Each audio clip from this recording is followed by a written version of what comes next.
just minutes ago, the death toll went up again to about 146 now, and 150 injured.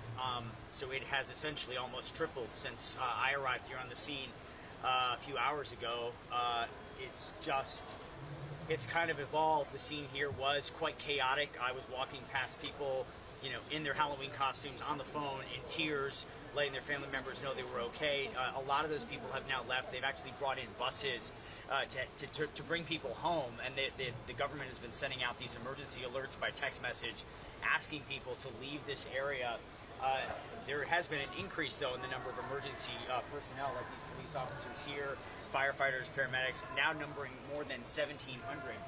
But let me paint a picture for you of where we are. This is Itaewon. It's the iconic nightclub district here in Seoul, and Halloween is one of the biggest nights of the year, especially this Halloween post-COVID. This is the first Halloween without pandemic crowd restrictions in 2 years. And so, as you can imagine, tens of thousands of people in costume came out here very excited many of them drink alcohol outside and celebrate with their friends. But in this area here, it's a side street, and you kind of peek the camera around here, Charlie, so you can give people a look.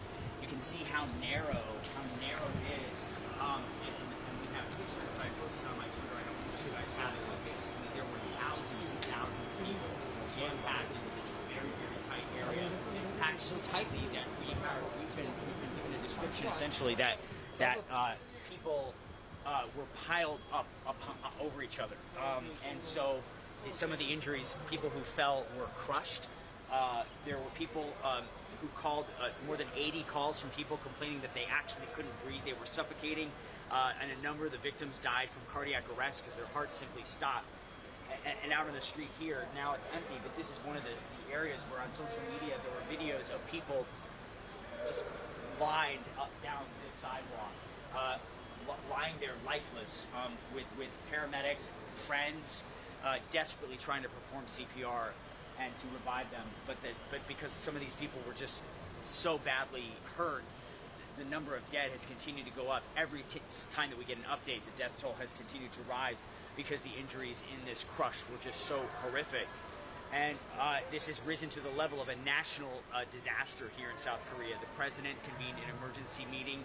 He sent a disaster management team here, and that's what the people that you see out on the street here. You have investigators as well as firefighters and police to control the situation.